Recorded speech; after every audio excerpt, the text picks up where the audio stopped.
like you can't unsee that. You can't unanswer that question. Like you have that answer. So then it's completely up to you what you do with that answer and with that insight, but you can't unsee it. You can't go back from there.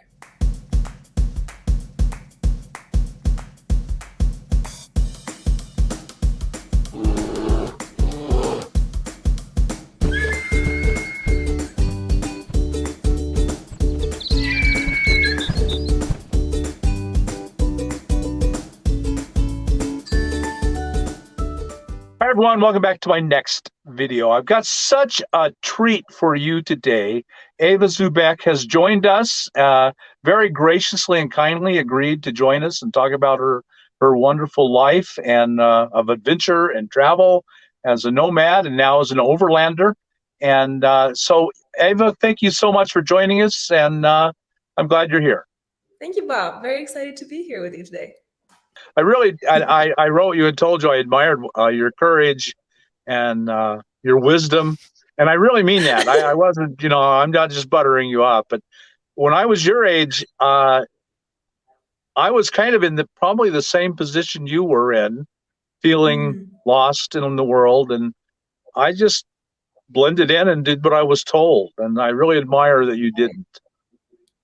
Right. Well, it also took me a little while and definitely some ups and downs and some major turbulence, maybe I should call it that way, to actually sort of realize that maybe I wasn't living the life that I wanted to be living and make some changes. But yeah, as we said in our emails, it's kind of sometimes you just have to fall down to like the bottom of the deepest pit before you can bounce back into the light. And that seems to be like a story that we both have in common. Yeah. So was that 3 years ago, 3.5 years ago? Yeah. So let's say 3.5, 4 years ago, I was living a very different kind of life. I was living in London, working for like a very sort of fast growing startup. I was married and had a very different life and very different priorities. I think I drew a lot of value or like a lot of meaning from like the more sort of material things, sort of status things. Not quite realizing that like at the end of the day, I was just living a life that maybe my family wanted for me, or that people and society kind of told me subliminally that I was supposed to be living and seeing as successful. But of course, it wasn't making me happy. And it took me a lot of questioning and a lot of time to actually realize that. And that's when I decided that I needed to do something because, like as cliche as it sounds, like YOLO, like there is literally one life. You have literally one life and make it count, I guess, live it in a way that makes you happy. That's kind of what those are the thoughts that like started creeping up on me around that time. And so the choices that I had to make back then involved, quitting a relationship that I was actually just not happy in. Quitting a job that I felt was taking all of my time and all of my energy and all of my mental sort of attention, and actually just doing something else with all of that energy and all of that mental space, something that was truly mine.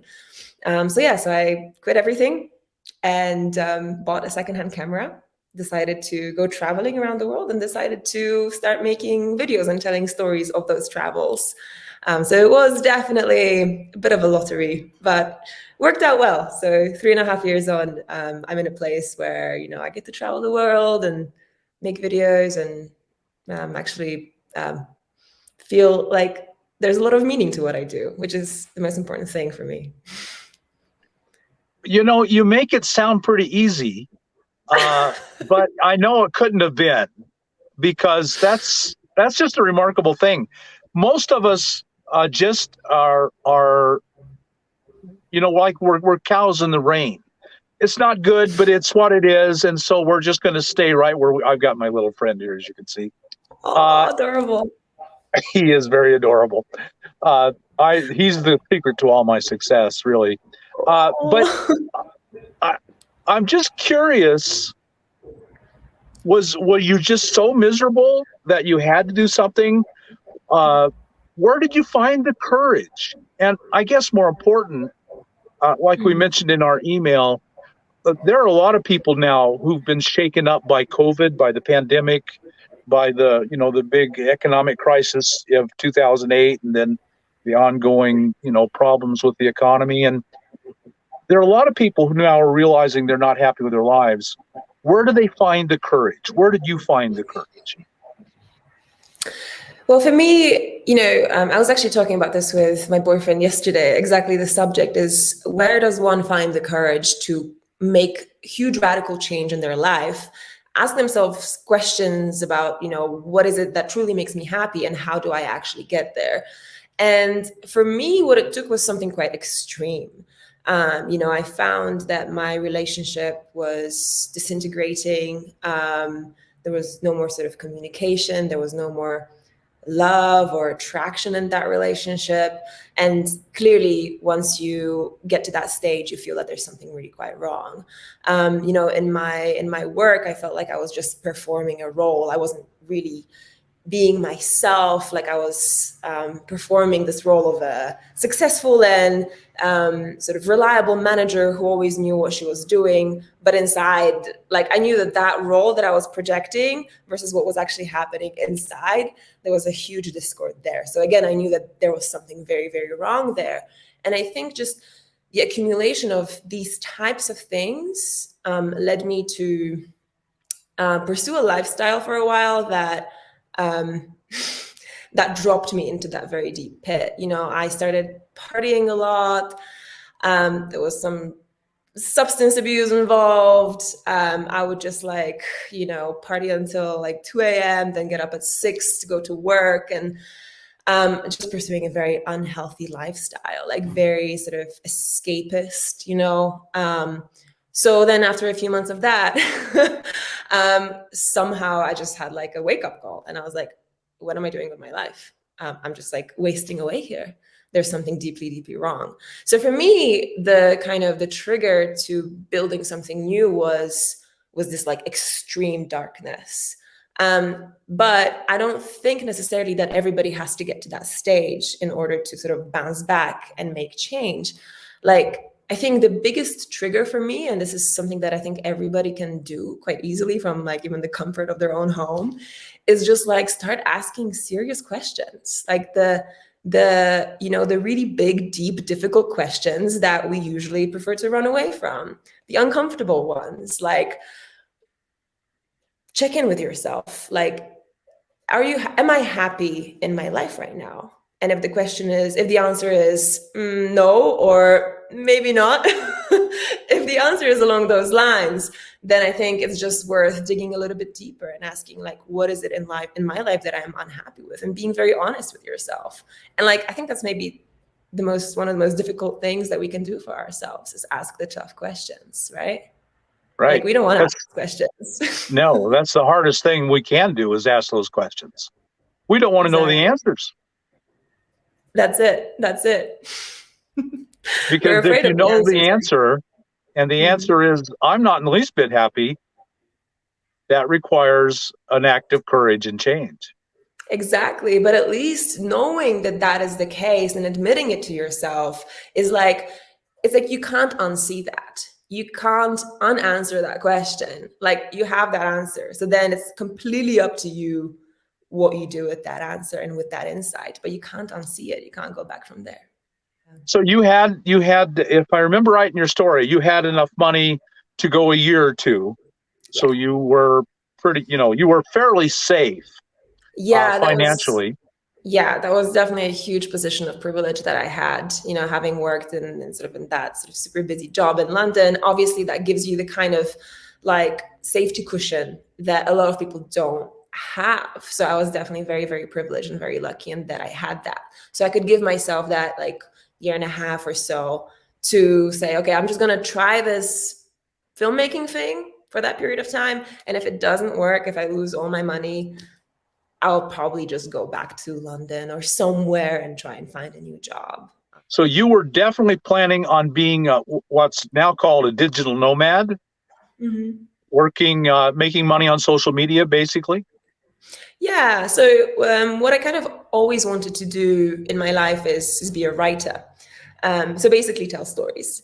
And that was like always my dream, was to write a book, to be a writer. And obviously I'm not doing that 100% of the time right now, but it's sort of the equivalent of that at the time, so 4 years back, was just telling stories, any stories, just telling people's stories, telling my story. And I love to travel too. So I just thought like the best medium to convey those travels and those stories is probably video right now. That's something that everybody can relate to. It's so easy to just sort of, get engaged in a beautiful visual story. And I wanted to try and sort of learn something new, learn new skills with this new kind of path that I was taking. And that's kind of how I ended up, choosing YouTube as my main source of expression, and ultimately trying to make a living from it too, which is actually, I find it quite revolutionary that we can make a living from YouTube, because making a living from YouTube means that you're essentially making a living from your art. It's making a living from your creative expression. And I think that's a super beautiful thought, because again, we're taught that, an artist has to be ever suffering and should never make any money. But actually we do important work. It's very important, very beautiful work. And the fact that we can make a living from it and support ourselves from it is just super cool. Like, it's super cool. So here's the big question that I have for you. When you watch media, or when you read the paper or anywhere, the one thing you're told about is danger and crime and criminals and violence, and they're just roving bands of murderers and rapists everywhere in the world. You turn around the corner and there's a rapist ready to get you. So weren't you terrified of your physical safety when you contemplated doing this? Not really. No, I wasn't, because I had traveled a fair bit before. So I definitely knew that the world was not quite as scary as it's sort of painted to be. And there was never really any thought that like I would get murdered or raped. I mean, if I were to think about those things, I guess I would never have gone. So it's just about like being realistic and not paying too much attention to headlines in the media, which are designed to attract your attention and tap into your emotions. It's more about looking at the reality of your life so far. And if, like me, you were lucky enough to be safe and nothing really terrible happening to you, like probably it is for the vast majority of people living, for example, in Europe. I don't know about other places in the world. There was never really any times in my travels that I felt really under threat. And I've been to some really, places that you see a lot in the headlines. Like I've been to Syria, I've been to Iraq, Iran, Afghanistan, Pakistan, all these places. And the scariest thing that ever happened to me, honestly, as a traveler, as a tourist, was a month ago in the cute little country of Montenegro in Europe, when a cow attacked me. Pinned me down and attacked me. I had to get stitches. It was the scariest thing I've ever experienced. Now, when I'm sure when you told your parents, your friends, their family, I'm going to travel the world alone, and I'm sure I'm going to be safe, I'm sure they had some choice words for you. How did you Yeah. overcome that? My family, especially, I would say most people in my family completely didn't understand where I was coming from. And they thought I had gone mad. They really thought I had gone crazy. And this was just some crisis. And I would go traveling for a couple of months and then come back and sort of try and settle down again. So it was definitely quite tough. And, I'm relatively close to my family, and their opinions do matter to me at the end of the day, of course. But I just knew that they had never experienced this kind of life that I was building for myself. They had never experienced the kind of freedom that comes with that. They have a completely different perspective, and their perspective is stability and safety. And that started changing, like, when I hit like 1 million subs on YouTube, then Like they kind of started to understand, okay, maybe there's something there actually, but she seems to be doing okay. And when I started collaborating with other like bigger publications that maybe they knew, then they started thinking that it's a little bit more legit than perhaps what they had assumed it to be. But it was a bit of a battle, yeah, definitely, definitely. There's definitely a lot of privilege in the fact that, you know, I'm a white woman and like I'm nice and I usually smile, and I think there's definitely some privilege in that and something to be said for that. So like my experience doesn't necessarily reflect the experience that all women would have. But all in all, I would say people have been just very freaking nice, like just nice. I think a part of it is just like, you know, just being nice to people. And, you know, you kind of, you send out that energy into the world and you get a similar energy back. Like there's something there, I think. Yes. So have you ever been concerned as a woman? You mentioned earlier how that actually you might have been to your advantage that you're a white woman traveling the world. Has that been a concern to you? And would you Mhm. have any words to other women who are considering a life of adventure and travel as Mm. women? Yeah, I think like there's definitely something to be said for the fact that the world is a little bit less safe for women than it is for men. I think there's definitely truth to that. Though in my experience, like all the things that I used to hear about, you know, being a female traveler, a lot of them just weren't true. So before I started traveling full time, you know, I would always hear like, oh no, but it's not safe for you to travel alone because you're a woman, you're a girl, you know, all these things, and people will be like trying to hunt you down, God knows what. And there was definitely a lot of that like residual fear or anxiety about that as I was traveling. But the more I traveled, the more I realized that those things weren't actually happening to the extent that I had been told that they would.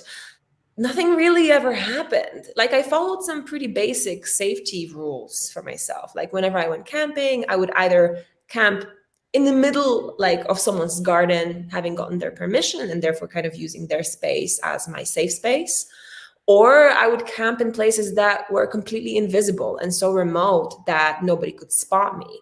So, you know, kind of following little rules like that probably helped me stay safer, but nothing terrible ever happened. Like, okay, once, unfortunately, someone grabbed my butt, but that was in London, in a supermarket in London. That wasn't in Syria or in Afghanistan. That was in London. So, you know, these things, I just kind of came to the conclusion that the bad things can happen anywhere, be it, you know, on the street outside of your house or on the other side of the world while you're, you know, out there living your best life. And, you know, just kind of following the same rules that you would follow back home. Like, don't get drunk with people that you don't know. Don't walk around at night in a place that, you know, that is a little bit fishy. If you feel you're unsafe or in a situation that is a little bit sketchy, get out, you know, just simple things like that, I think Right. go a very long way. So, Eva, I'm just so incredibly grateful that you joined me. Thank you so much. Thank you, Bob. This has been such a pleasure. So, folks, I think you've just been really blessed to hear from Eva. So, go at right now, right away, while you're thinking about it, to her channel and subscribe and follow her on YouTube because she's just it's wonderful stuff. I'm subscribed and I love it, and I know you will too. So, if Thanks, you've got Bob. anything out of this video, then like us on YouTube, subscribe to the channel, hit that thumbs up button, and we'll talk to you later. Thanks again, Eva. Thanks. Thanks, Bob. CheapRVLiving